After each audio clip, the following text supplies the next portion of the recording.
اور اللہ تعالیٰ تو رحمت کے وعدے فرماتے ہیں. حدیث پاک میں آتا ہے کہ جب شیطان نے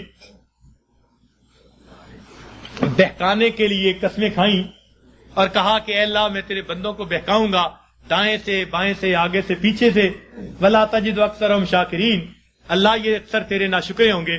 تو اس وقت فرشتوں کو بڑی حیرت ہوئی، کہنے لگے اے اللہ اولاد آدم کے لیے تو مشکل بن گئی. پوچھا کیسے؟ اے اللہ یہ شیطان دائیں بائیں آگے پیچھے سے بہکائے گا اور بندوں کے لیے تو کوئی راستہ ہی نہیں بچا.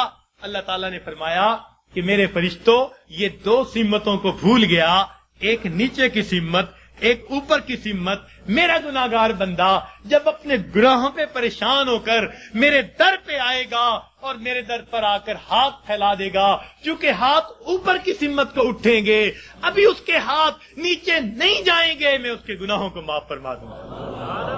اور جب میرا بندہ اپنے گناہوں سے پریشان ہو کر اپنے سر کو سجدے میں ڈال دے گا، کیونکہ نیچے کی سمت سے شیطان اثر انداز نہیں ہو سکتا، میرا بندہ ابھی سر نہیں اٹھائے گا، میں اپنے بندے کے گناہوں کو معاف فرما دوں گا. تو شیطان نے ایک قسم کھائی تھی، فَبِعِزَّتِكَ، اللہ تیری عزت کی قسم میں تیرے بندوں کو بہکاؤں گا. اللہ تعالیٰ نے اس کے جواب میں فرمایا شیطان مردود تو قسمیں کھاتا ہے میرے بندوں کو بہکانے کے لیے، ورغلانے کے لیے.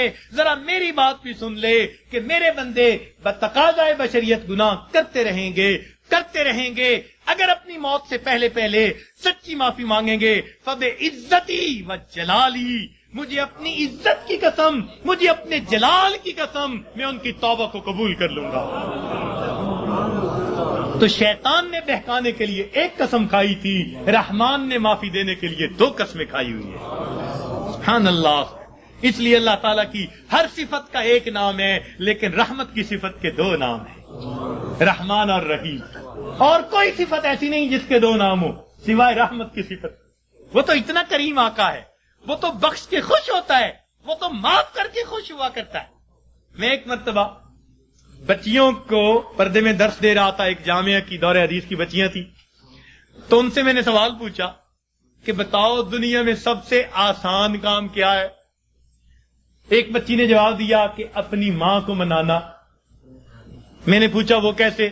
کہنے لگی جی کہ ہمارا یہ تجربہ ہے کہ ماں اگر اپنے بیٹے سے ناراض بھی ہونا تو بیٹی سے پوچھتی پھرتی ہے، اس نے روٹی کھا لی، اس کا بستر تو نے بنا دیا، اس کے کپڑے تو نے ٹھیک کر دیے.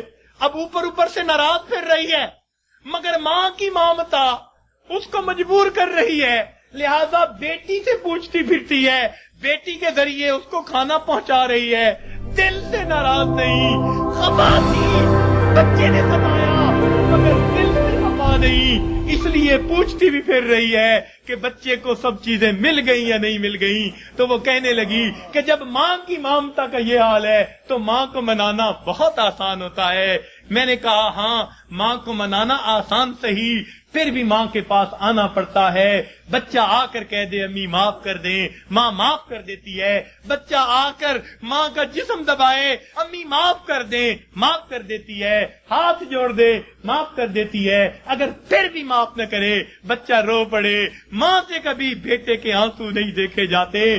کتنی ناراض کیوں نہ ہوگی جب دیکھے گی بچہ آنسو بہا رہا ہے، اپنے دوپٹے کے پلو کو لے کے آنسو پوچھے گی، کہے گی بیٹا رو نہیں، چل میں نے تجھے معاف کر دیا. تو ماں کو منانا دنیا میں اتنا آسان ہے. بچیاں کہنے لگیں، میں نے انہیں اس وقت بتایا کہ دیکھو ایک اور ذات ہے جس کو منانا ماں کے منانے سے بھی 70 گنا زیادہ آسان ہے، اور وہ پروردگار عالم کی ذات ہے. ماں کو تو پھر بھی زبان سے کہنا پڑے گا، پاؤں پکڑنے پڑیں گے، ہاتھ جوڑنے پڑیں گے، آنسو بہانے پڑیں گے.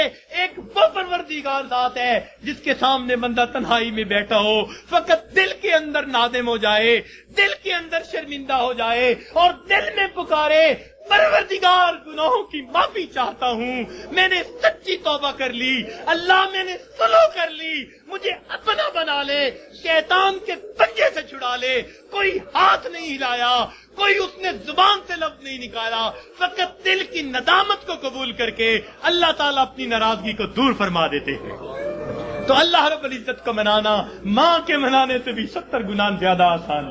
تو اپنے رب کو منا لیجئے.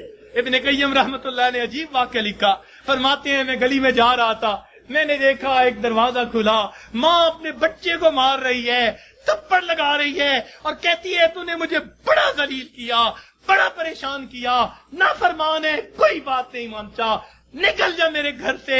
وہ بچہ رو رہا تھا، دھکے کھا رہا تھا، جب گھر سے باہر نکلا ماں نے کنڈی لگا دی۔ فرماتے ہیں میں کھڑا ہو گیا ذرا منظر تو دیکھوں، بچہ روتے روتے ایک طرف کو چل پڑا، ذرا آگے گیا، نکر سے پہلے واپس آ گیا، پھر دروازے پہ کھڑا۔ میں نے پوچھا بچے واپس کیوں آ گئے؟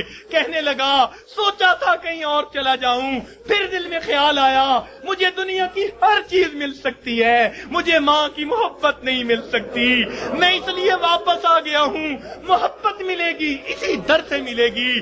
کہتے ہیں بچہ بات کر کے وہی بیٹھ گیا، میں بھی وہی بیٹھا، بچے کو نیند آئی، اس نے دہلیز پہ سر رکھا سو گیا۔ کافی دیر گزری، ماں نے کسی وجہ سے دروازہ کھولا، ضرورت کے لیے باہر جانا چاہتی تھی، بیٹے کو دیکھا دہلیز پہ سر رکھے سو رہا ہے، اٹھایا، کیوں دہلیز پہ سر رکھے سو رہے ہو؟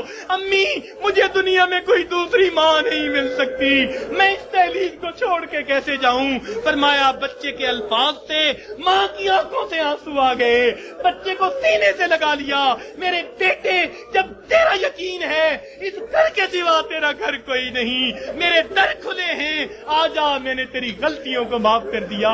فرماتے ہیں جب گنہگار بندہ اپنے رب کے دروازے پہ اس طرح آتا ہے اور کہتے ہیں رب کریم میری خطاؤں کو معاف کر دے، میرے گناہوں کو معاف کر دے، اے بے قصوں کے دستگیر، اے دکھی دلوں کو سکون دینے والے، اے غمزدہ دلوں کو تسلی دینے والی ذات، اے پریشان دلوں کو سکون بخشنے والی ذات، اے بے سہارا لوگوں کا سہارا بننے والی ذات، اے گناہوں کے پردوں میں، گناہوں کو اپنی رحمت کے پردوں میں چھپا لینے والی ذات، تو میرے لیے رحمت فرما دے، مجھے در در کے دھکے کھانے سے بچا لے، اللہ اپنی ناراضگی سے بچا لے، میں صلح کرنے کے لیے حاضر ہو گیا ہوں، پروردگار آئندہ نیکوکاری کی زندگی عطا فرما۔